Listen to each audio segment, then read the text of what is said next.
Hey guys, it's my turn to do a We're Still Here, I guess. So, it's my turn to do a We're Still Here in a car, also. I'm just kind of sitting at school. I got here a bit early, so I thought I might do one of these things. So without further ado, here's what makes me happy. I went to MTAC with Martin this weekend. For those of you who don't know what that is, that's Middle Tennessee Anime Convention. And they've had us there for the last 3 years.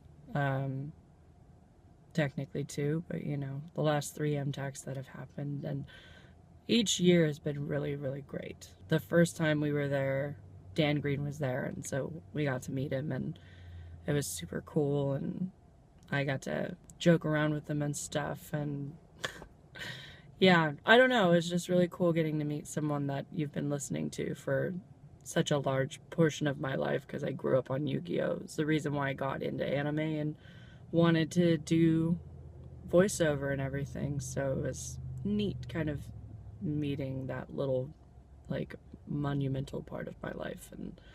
And yeah, but this year at MTAC was like so much fun, because I don't know, I really love the staff that's there. I just whenever you go to cons, like, I mean, even as an attendee, you always kind of feel like you have to try and be the best version of yourself, and like meet everybody and try and be cool and like impress people so that they like you and blah blah blah. But I don't know, for whatever reason, the people at MTAC, I just don't feel like I have to try, and it's really neat to just feel so comfortable with a group of people right away. Yeah, and they're always so happy to see me, and I'm always so happy to see them. And I feel like with the attendees too, like I did a couple of panels, and I judged the risque cosplay and everything, and that was a lot of fun. Got really drunk on Friday night and played a big chunk of my dating game, and I don't remember most of it. So I guess I'll never quite know how that romance turned out. But yeah, like I filled the room on, I mean, every time I was on a panel, the room was full, even the ones that I did by myself, and that was really cool for me, because, like, I'm nowhere near as popular as a lot of the people that I know, and that's perfectly fine. I'm not doing voiceover for anyone else. I'm just kind of doing it for myself, and it's neat that people take an interest in my work and what I do, but, I'm doing it for me and to pay rent. But it's really cool that so many people were interested in the things that I had to say, especially with one of my panels, which is a panel on like feminism and like people of color and their lack of involvement in the industry, behind and in front of the scenes. And a lot of people came to, and a lot of people had so many things to say, and it was so nice to feel like people cared, and that people were really passionate about talking about these sorts of things and talking with me about them. And also my vocal technique panel, they were really squirrely, but it was just nice. I felt really accepted, and like I always feel that way whenever I go to MTAC. It's just nice to kind of, feel validated and welcome, and like people really care about you. And I don't feel that a lot at cons. But I did this weekend, and it was really cool. Our handler this year, we had the same handler the previous 2 years that we went to MTAC, and our handler this year was very nice. Like, we had a lot of good conversations, but also on Saturday night, she stopped by and dropped off an Easter basket that had a bunch of tiny little liquor bottles and cotton candy and jelly beans, and also a cute, like, Zootopia game, because I mentioned it on every panel I was on. I was like, Zootopia, because I've seen it like 3 times, and I fucking love that movie. But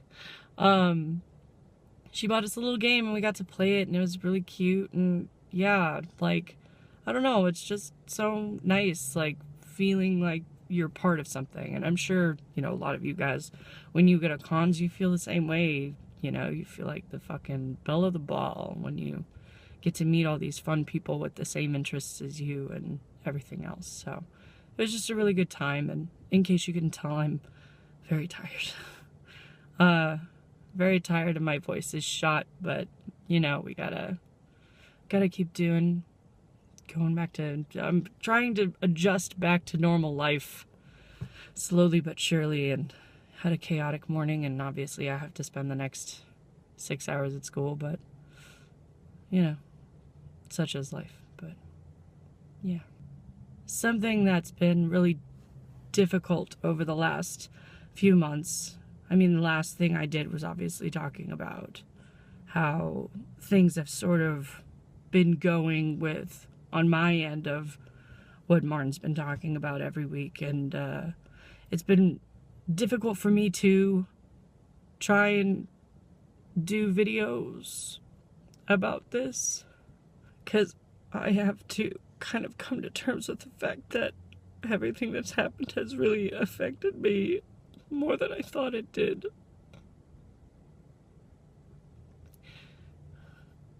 And coming to terms with the fact that you're depressed is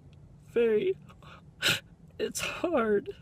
It's hard to communicate, and it's hard to internalize and accept. Especially when I already was very severely depressed. And I, you know, managed to get through that. And now I'm kind of like, I mean, the circumstances are different, but it's something else that it's just, the circumstances are different, and it's something else that I have to deal with, and I don't have the tools to do it on my own. And that has made me very angry. I know I don't seem angry right now, but it's been a very slow process. And it's something that's just kind of come to a head recently in the last couple of months. And it's really tough because you have to admit to yourself that you need help.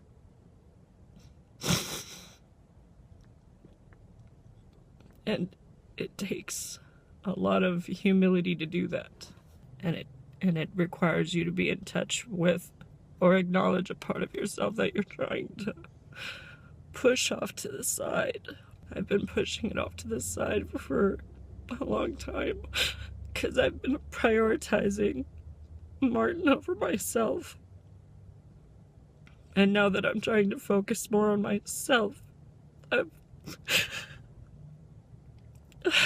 I'm finding a lot of things that I don't like.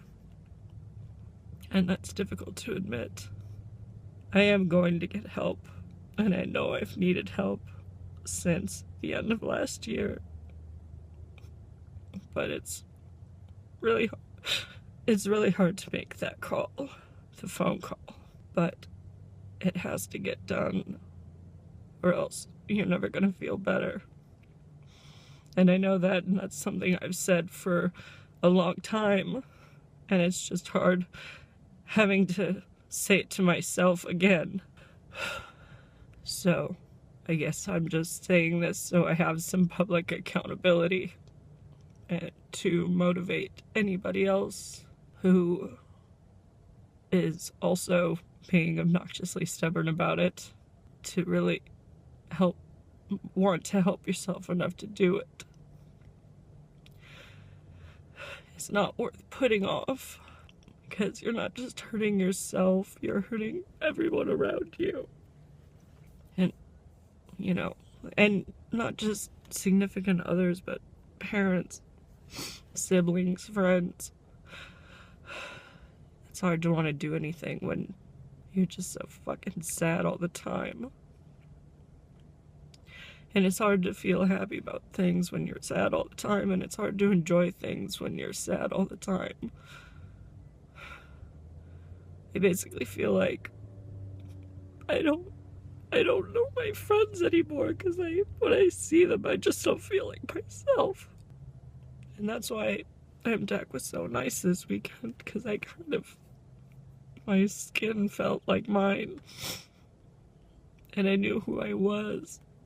If you need help, if you're sad, don't cry in your fucking car like an idiot. Go call somebody and talk to them.